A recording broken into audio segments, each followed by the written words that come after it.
this is our Philosophy of Mind project, talking about the Kenneth Parks case, and I'm Alyssa Grove. I'm Isahia Garza. And I'm Alyssa Jimenez. Okay, so the case is basically Kenneth Parks was he was a businessman, and he had a history of insomnia and anxiety, as well as sleepwalking syndrome. While he was sleepwalking, he drove 14.3 miles to his in-laws' home, Where he ended up killing his father-in-law and attempted murder of his mother-in-law. And he was found not guilty of the charges, and the Supreme Court of Canada upheld that ruling. So the first form of dualism that we will be talking about is interactive substance dualism, and it's basically where the mind and the body, they're two distinct things with their own characteristics, but they interact with each other to form consciousness.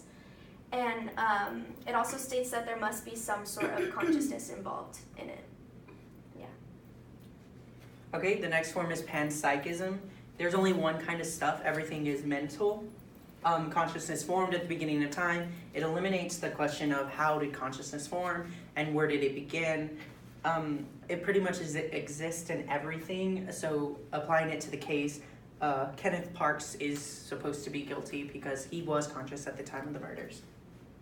The next one is interactionist property dualism. Going back to what Alyssa had said, it's just that there's two different distinct substances, but they interact with one another.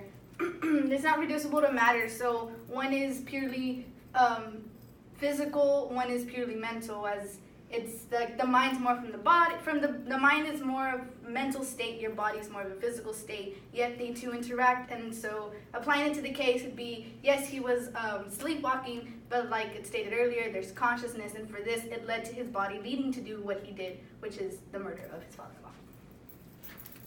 Okay, so the overall theme that we chose for dualism was the interactive substance dualism. Alyssa introduced it earlier. There is the body and the mind, and they interact. So the mind influences the body influences the mind, that sort of stuff. So the first objection is the problem of sleep. So it's basically like what is seen in our case, because Kenneth Parks claims that if he was completely like awake and conscious, like he obviously wouldn't have committed these crimes. But so they're saying that sleep is a different form of consciousness, and so like the thinking thing could turn off like while you're asleep. So that's the first objection. The second objection is the unconscious. So what are unconscious thoughts? We still don't know this, even though like panpsychism says that consciousness formed at the beginning of time. We still don't have like a firm understanding of what it is actually. So Kenneth Parks, like, was he really unconscious? What is unconscious, and how do we define it? Objection 3 would be the analysis of perception. How is a perceptual experience related to the external world? I apply this to the case thinking as if everything that we view, it's because it's what we see on an everyday basis. It was his in-laws, so they're the parents of his wife, so he did see them on a daily basis, whether it be holidays or whatnot. And we know newlyweds and feuds can happen, and so they might not have liked each other, so at a point in time, he could have perceived to do things just for him being frustrated at the mother-in-law, and for this, through his unconsciousness, he could have led to what he did. Okay, so the mind-body problem, why is it important to us as people? So it's basically the interaction between, as we said, the mind and the body, and of course, like the interaction of me and other people, like me and Alyssa, like how do we interact as people?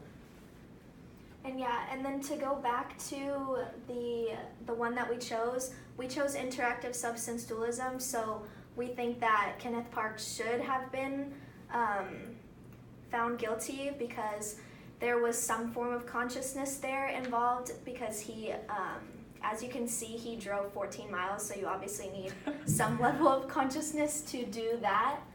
And yeah, so that brings to the argument of introspection and the argument of irreducibility to back up our claims. Yeah, so the argument of irreducibility, how would you reduce the unconscious to its lowest form to be able to understand it completely? And introspection, the same way, I guess. And then these are references for the pictures showed in the slideshow. And that is all.